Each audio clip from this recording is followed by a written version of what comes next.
तो अब उनका सर्जरी नहीं हो पा रहा है। अच्छा। तो हम लोग को डिस्चार्ज कर दिए। फेडरेशन को संयुक्त मोर्चा का रूप दे रहे थे, दोनों फेडरेशन मिल रहे थे, तो हमारे प्रांताध्यक्ष भी बैठे थे वहाँ पे और हमने बात रखी थी कि हमारा 4 तारीख को अनिश्चितकालीन आंदोलन है। धरना प्रदर्शन करके आंदोलन किया, लेकिन उन्होंने भी 15 वर्ष में हमको कुछ नहीं किया। और ये मलम पट्टी नहीं हो रही है, छोटी छोटी चीजों के लिए मरीजों को भटकना पड़ रहा है। हर राजनीतिक स्तर पे इसकी चर्चा है। क्रमांक 2 है, इसमें भी कोई नहीं है मेरे ख्याल से। छत्तीसगढ़ में जो छत्तीसगढ़ स्वास्थ्य सेवाओं के कर्मचारी हैं, डॉक्टर्स हैं और संविदा कर्मचारी हैं, वो सारे हड़ताल पे बैठ चुके हैं और स्वास्थ्य सेवाएं चरमरा सी गई हैं। आज इस विषय में दुर्ग में भी आंदोलन हो रहा है। सैकड़ों की तादाद में लोग यहाँ पर बैठे हुए हैं जो अपनी मांगों को लेकर यहाँ पर सरकार के खिलाफ लामबंद दिखाई दे रहे हैं। मेरे साथ में पदाधिकारी हैं संघ के।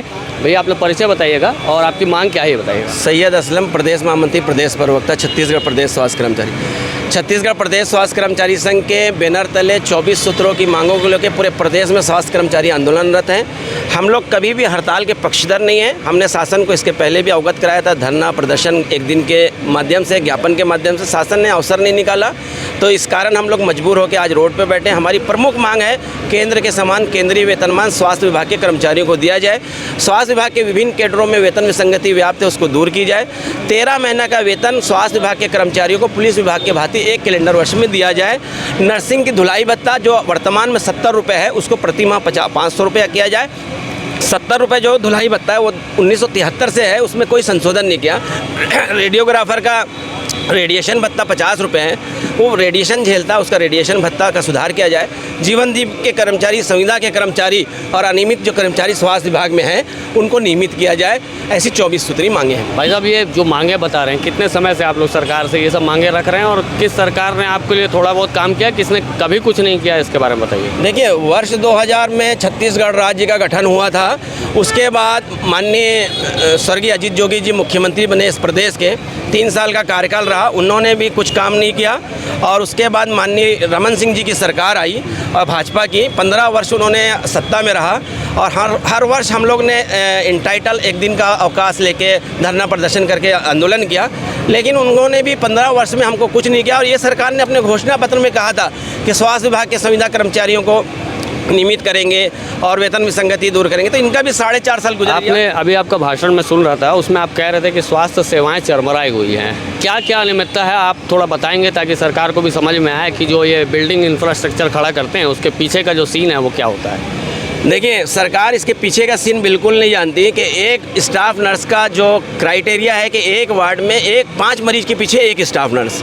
सरकार ने यहाँ पे अधोसंरचना, मतलब 13 वार्ड है, 20 वार्ड है, कुल मिला के 112 वार्ड है, 3 पाली में काम लेना है। इस प्रकार से हम चाहते हैं कि तीनों पाली के लिए जो मापदंड है सरकार का, जो सरकार ने डीएमई के माध्यम से, संचालक स्वास्थ्य सेवाओं के माध्यम से बनाया कि एक वार्ड में 5 मरीज के पीछे 1 स्टाफ नर्स होना चाहिए, ताकि उसको अवसर मिल सके, उसके पास बोझ ना रहे मरीज का, सही संज्ञानता के साथ वो मरीज को सेवा दे सके। क्या जो इंफ्रास्ट्रक्चर खड़ा किया जाता है जो स्वास्थ्य सेवाओं को लेकर जो मरीजों को देने की बात कहती है, जैसे एक्सरे की मशीनें हो गई या फिर और जांच मशीनें हो गई या फिर और जैसे डिलीवरी सेक्शन में जिस तरह साफ़ सफाई होना चाहिए, क्या आपको लगता है कि ये सरकार इन व्यवस्थाओं को पूरा कर पा रही है, या आप जो कहना चाहें वो भी बताएं। सरकार के पास संसाधन की कमी नहीं है, लेकिन मेन पावर की ज़बरदस्त कमी है।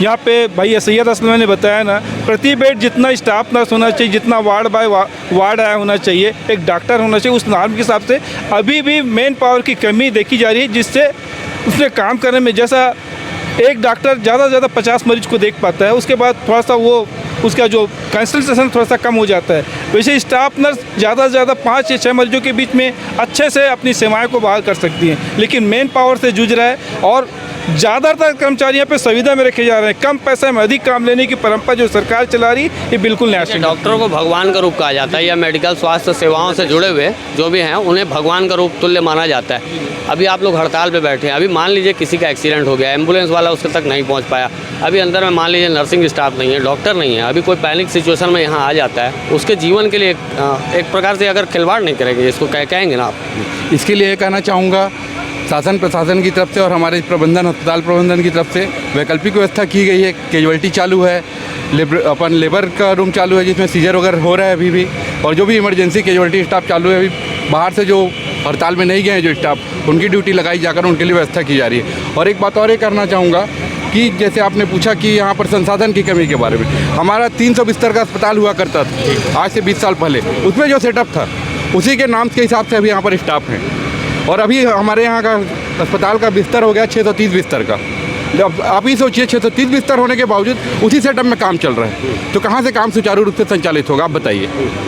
इससे मैं आप जो बोल रहे थे कि अगर मान लीजिए कोई पैनिक केस आ गया तो हम लोग जो स्वास्थ्य विभाग के जो अधिकारी कर्मचारी पीड़ित मानवता के जो हम लोग सेवक हैं, तो निश्चित रूप से विश्वास रखिए हर जिला अस्पताल में जहाँ धरना चल रहा है हम यहीं से अपने आदमी को भेज के उसकी जीवन रक्षा करेंगे। इतने भी निर्दयी नहीं है हम लोग, और चिकित्सक से मिल के पहले उसका उपचार करेंगे, उसका जीवन बचाने की कोशिश करेंगे। इसका यहाँ से व्यवस्था रखें और भेजेंगे। मैंने एक सवाल किया, एम्बुलेंस की बात आई, जैसे अब मान लीजिए 4 घटनाएं हो जाती हैं, भगवान ना करे दुर्घटनाएं 4 एक साथ हो जाती हैं, अब 4 या 5 हो जाती हैं या कोई बहुत बड़ी स्थिति, एम्बुलेंस कैसे दौड़ेगी वहाँ तक? जब सभी ड्राइवर को भेजेंगे जो हड़ताल में है, उसको बोलेंगे कि अभी वर्तमान पैनिक जो स्थिति है उसको पहले सॉल्व किया जाए। हमारी हड़ताल तो चलते रहेगी, इसमें से जो स्टाफ अति आवश्यक सेवा का है, अगर ड्रेसर लग रहा है, नर्स लग रही है, ड्राइवर लग रहा है, ऑक्सीजन सिलेंडर, ऑक्सीजन, उसको लेके भेजेंगे और उसको सेवा देंगे। ये आंदोलन कहाँ तक ले जाना चाहते हैं? आंदोलन को हम लोग आगे ले जाना नहीं चाहते हैं। मैंने अपने उद्बोधन में कहा था कि माननीय मुख्यमंत्री जी का गृह जिला है, और शासन और प्रशासन और राजनीतिक दलों से कल से जो हड़ताल चरमराई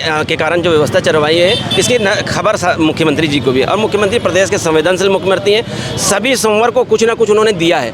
अभी आंगनबाड़ियों का वेतनमान बढ़ाया, मानदेय बढ़ाया, मितानिनों का मानदेय बढ़ाया, तो क्या स्वास्थ्य पटवारियों के लिए किया और भी लोगों के लिए किया? क्या स्वास्थ्य विभाग के कर्मचारी जो कोविड काल में, कोरोना काल में अपनी जान जोखिम में डाल के, जब परिवार के लोग उनके साथ नहीं थे, हम खड़े थे और हमारे लिए उन्होंने वादा किया था कि हम प्रोत्साहन राशि देंगे, तो क्या 13 माह के वेतन जैसी एक मांग छोटी सी पूरी नहीं कर सकते? विचार करना चाहिए और चर्चा का अवसर देना चाहिए। ये स्वास्थ्य कर्मचारी संघ के लोग, और पीछे भीड़ दिखा दें, बहुत से लोग हैं यहाँ पर जो बैठे हुए हैं। किन आपको हम कोशिश करेंगे कि ज़िला अस्पताल में अभी क्या स्थितियाँ, परिस्थितियाँ, मरीज किन स्वरूप में, किन विषम स्थितियों में वहाँ पर जूझ रहे हैं, उन स्थितियों को भी आपको दिखाएं। हालांकि इन लोगों का साफ तौर पर कहना है कि जब तक सरकार बातें नहीं मानती, इस तरह से रुख जारी रहेगा, और प्रदेश के मुखिया से आस लगाए बैठे हैं। तो इस खबर में हालांकि आंदोलन ये हैं, और साफ तौर पर जो दूसरा पहलू है वो आपको भी दिखाएंगे। छत्तीसगढ़ में डॉक्टर्स और पैरामेडिकल स्टाफ और मेडिकल स्टाफ की हड़ताल की खबर आप देख चुके हैं, और साफ तौर पर उन्होंने कहा ज़रूर है कि जो एक पैनिक सिचुएशन है उसको संभालने के लिए एक दूसरा रास्ता निकाला गया है, और जो जूनियर्स हैं जो अभी मेडिकल की पढ़ाई कर रहे हैं उनके ज़रिए, और साफ तौर पर उनके द्वारा भी जो हड़ताल पे बैठे हैं, अगर कोई पैनिक सिचुएशन आती है तो हैंडल करने हुए आते हैं। इस तरह से बातें कही गई हैं। हमने ग्राउंड रियलिटी चेक करने की कोशिश की है। मेरे पीछे CT स्कैन सेंटर है, उसमें फ़िलहाल वो बंद है। एनिमा कक्ष है, ये बंद है, यहाँ भी ताला लगा हुआ है।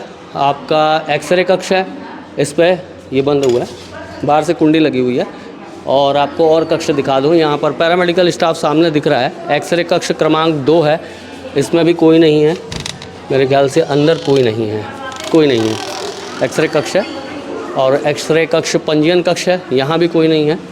डिजिटल रेडियोग्राफी कंसोल कक्ष कहते हैं इसको, और ये बंद है फ़िलहाल। अंदर स्टाफ है, अंदर कोई। मैम आप लोग यहाँ पर संभाल ले रहे हैं? हाँ, संभाल ले रहे हैं। हाँ। कहाँ से हैं आप लोग? मतलब पढ़ाई कर रहे हैं, क्या कर रहे हैं? हाँ, हम लोग स्टूडेंट हैं पैरामेडिकल। अच्छा, जैसे कोई अभी पैनिक सिचुएशन में कोई मरीज़ आ जाए या कुछ आ जाए तो आप लोग को मदद मिल रही है? ऊपर सीनियर से मदद मिल रही है? नहीं, सीनियर से तो कोई मदद नहीं मिल रहा है। हम जो कर रहे हैं हम ही लोग ही कर रहे हैं। जो करना आप ही लोग को करना है। तो कितना अभी हैक्टिक हो रहा है? अंदर आजा फैजान। कितना भी हैक्टिक हो रहा है काम संभालना, कितना दिक्कत आ रही है? दिक्कत आ रही है थोड़ी, लेकिन अभी सिर्फ इमरजेंसी पेशेंट ले रहे हैं। अभी जैसे कोई OPD पेशेंट आ जाता है ना, उनको हम लोग बोलते हैं कि अभी हड़ताल में गए हैं, कोई नहीं है, सिर्फ हम ही लोग हैं करने के लिए, तो उन लोग समझते नहीं हैं। चढ़ जाते हैं हम लोग के ऊपर, अच्छे से बात नहीं करते हैं, तो ये दिक्कत हो जाता है हम लोग को। जैसे कि डॉक्टरों की हड़ताल के कारण यहाँ पर कौन कौन से काम हैं जिनको मतलब सुचारू रूप से किया जा रहा है, और कौन से ऐसे काम हैं जिनको अभी बंद कर दिया गया? जैसे मान लीजिए टेस्टिंग का काम है, वो बंद होगा, और दूसरे और डिपार्टमेंट्स होंगे वो भी बंद है। कई से ऑफिसेस बंद हैं अभी, तो ऐसे में मरीज़ परेशान तो हो रहे होंगे। हाँ। और आप लोग कम है, लिमिटेड लोग हैं, तो आप लोग की भी परेशानी बढ़ रही होगी। जी, बढ़ रही है। एक्सरे और CT स्कैन करने में हम लोग को भी थोड़ा दिक्कत जा रहा है। सर लोग रहते हैं तो थोड़ा मदद हो जाता है, सर लोग खुद करते हैं। और पेशेंट लोग का भी, जैसे हम लोग को अभी बहुत चिल्लाते हैं पेशेंट लोग, और सर लोग रहते हैं तो सर लोग संभाल लेते हैं पेशेंट को, कैसे हैंडल करना है, क्या करना है, ये सब। अस्पताल अभी छोड़ा गया है और संभाल रहे हैं, और इस तरह से ये और स्टाफ देख पा रहे हैं। आप लोग भी ड्यूटी करके आ रहे हो? नहीं, अभी ड्यूटी करने जा रहे हैं। कहाँ की ड्यूटी करने जा रहे हो? मैं मेल हाउस में ड्यूटी करने जा रहा हूँ। कहाँ? मेल हाउस हो। अच्छा, हाँ। अभी डॉक्टर सीनियर्स की मदद मिल रही है? सीनियर सभी हड़ताल पे गए हुए हैं तो हड़ताल पे गए। हाँ तो आप लोगों को भी पूरा संभालना है अब? हाँ। अब जैसे कोई मान लो मेजर कोई घटना हो जाती है, मेजर कोई बातें हो जाती है, तो फिर उस कंडीशन में क्या करते हो आप? हम तो उस कंडीशन में डॉक्टर्स हैं तो उसको बताते हैं। हाँ। डॉक्टर्स मदद के लिए आ पाते हैं कि वहीं हड़ताल पर रहते हैं? कुछ डॉक्टर्स नहीं गए हैं तो वो आते हैं। अच्छा। हाँ ठीक है, ड्यूटी देखिए आप अपनी प्लीज़। मैम आप लोग भी ड्यूटी करके आ रहे हैं? मैं टीचर हूँ। अच्छा, स्टूडेंट लेकर आ रही हूँ। टीचर यहाँ की नहीं, मैं एक नर्सिंग कॉलेज की टीचर हूँ, तो मेरे स्टूडेंट यहाँ पे आते हैं। अच्छा, आपने स्टूडेंट प्रोवाइड किए। कितने स्टूडेंट्स हैं मैम जो अभी इस कंडीशन पे आप लोग संभाल रहे हैं यहाँ पर? हम लोग हाफ डे लगा रहे हैं, मतलब मॉर्निंग शिफ्ट करवा रहे हैं और इवनिंग शिफ्ट करवा रहे हैं। तो 13 वहाँ पे और 13 यहाँ, 4th ईयर के भी 6 वहाँ पे, 8 यहाँ, ऐसा करके। मतलब अप्रॉक्स 30 जी। ये 30 जो है बच्चों की सुविधाएँ हैं। और कौन से स्कूल वहाँ से मैम? जी, श्रेयास कॉलेज ऑफ नर्सिंग। ये इस तरह से मेडिकल कॉलेज है और उसके बच्चे मदद कर रहे हैं। और इस तरह से ये और भी रास्ते आपको दिखा रहे हैं। ये सारे जो है मेडिकल के जो ट्रेनी बच्चे हैं, उन लोगों के बदौलत ये अस्पताल अभी चल रहा है। और हमें अब तक जो हम यहाँ से कई जगहों पे देख पा रहे हैं तो सीनियर्स कहीं नज़र नहीं आ रहे। और सीनियर्स वहाँ बैठे हैं हड़ताल पे, और सीनियर्स का ये कहना है कि वो पैनिक सिचुएशन होती है, कोई कम्युनिकेशन होता है तो वो यहाँ आते हैं। लेकिन आपने सुना कि इन छोटे छोटे बच्चों को ये पूरा मैनेजमेंट संभालना हो रहा है, और कई जगहों पे, कुछ जगहों पे बुलावे पे सीनियर्स आते हैं और कुछ जगहों पे नहीं आते हैं। तो ये आपातकालीन उपचार कक्ष है, अंदर नहीं जा सकते। और इस तरह से ये चिकित्सा कक्ष है, ये भी दिखा दें आपको।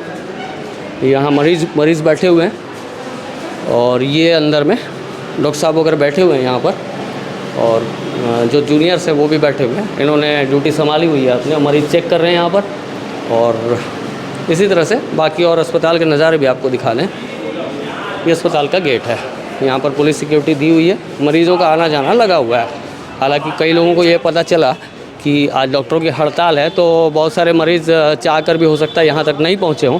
लेकिन जो मरीज़ आ रहे हैं, जाहिर सी बात है कि इतना बड़ा अगर पैनिक सिचुएशन बनता है, इतने बड़े मात्रा में लोग हड़ताल पे बैठते हैं, तो जाहिर सी बात है तकलीफ़ें तो होंगी। सरकारी स्वास्थ्य सेवाओं में जो डॉक्टर और पैरामेडिकल स्टाफ और मेडिकल स्टाफ जो हड़ताल पे बैठे हैं, उसका एक और पहलू आपके सामने रख रहा हूँ। मेरे साथ में एक आंटी जी खड़ी हैं जो यहाँ अस्पताल में इलाज के लिए आई थी, और क्या इलाज करने के लिए आए थे, और यहाँ पर डॉक्टरों के हड़ताल पे जाने से क्या असर पड़ता है आप लोगों को, ये बताइएगा।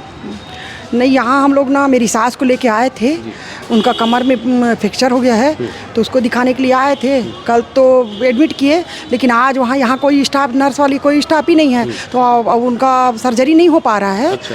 तो हम लोग को डिस्चार्ज कर दिए। तो आप कहाँ लेके जाएंगे, जैसे सर्जरी यहाँ नहीं हो रही है तो अभी हम लोग शंकराचार्य जाने को सोचे। अभी उनकी सिचुएशन कैसी है, जो पेशेंट है आपके? अभी ठीक है। अभी ठीक? हाँ ठीक। ये जो हड़ताल वगैरह हो रही है, इससे परेशानी तो हो रही होगी आपको? परेशानी तो है, तभी तो जा रहे हैं। आप सरकार से कुछ कहना चाहते हैं कि ये एक मतलब बोलना चाहिए कि एक बहुत ज़रूरी स्वास्थ्य सेवा होती है, उसके लिए कुछ कहना चाहते हैं कि हड़ताल पे हैं अभी? नहीं, हड़ताल तो नहीं होना चाहिए भाई, उसके लिए कुछ न कुछ उपाय तो करना ही चाहिए। जी। है कि नहीं? अब परेशान हो गए, बुजुर्ग है, 85 ईयर्स की है हमारी मतलब माता जी, अब उनको लेके हमको जाना पड़ेगा ना बाहर। अब इन लोगों ने, जैसे ये जो बच्चे आ रहे हैं, पैरामेडिकल स्टाफ है, इनके बदौलत छोड़ा हुआ है काफ़ी कुछ, तो क्या लगता है ये बच्चे संभाल पा रहे हैं? अभी तो संभाल रहे हैं, संभाल रहे हैं। हाँ। बहुत अच्छा देख रेख किए हैं। जी। हाँ, बहुत अच्छा। आप बताएंगे कि जैसे आप किन का इलाज, माता जी का, बच्चे का? बच्चा का क्या हो गया बच्चे को? और छत से गिर गई है। छत से गिर गई है? कहाँ से आई हैं आप? देवकर से आई हैं। कहाँ चोट लगी है उसे?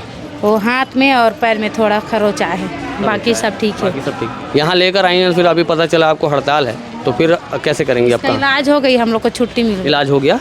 किसने किया इलाज? वो डॉक्टर की है ना, अक्सरा यहाँ पर अक्सरा हो, सिटी कैन में है सर पे, और छुट्टी हो गई हम आपका। तो अलग अलग पक्ष हैं, जैसे किन्हीं को थोड़ी सी तकलीफ हुई, जो मेजर ट्रीटमेंट है, मेजर ट्रीटमेंट के लिए रेफ़र हो रहे हैं पेशेंट, और जो माइनर ट्रीटमेंट है उसके लिए ये बच्चे कर रहे हैं। ये बच्चे जो मेडिकल स्टाफ के बच्चे हैं, उन्होंने मदद की हुई है, संभाला हुआ है काफ़ी कुछ। तो ये एक पहलू है हड़ताल का, ये भी एक पहलू है। और आप लोगों की क्या राय है, ज़रूर बताइएगा।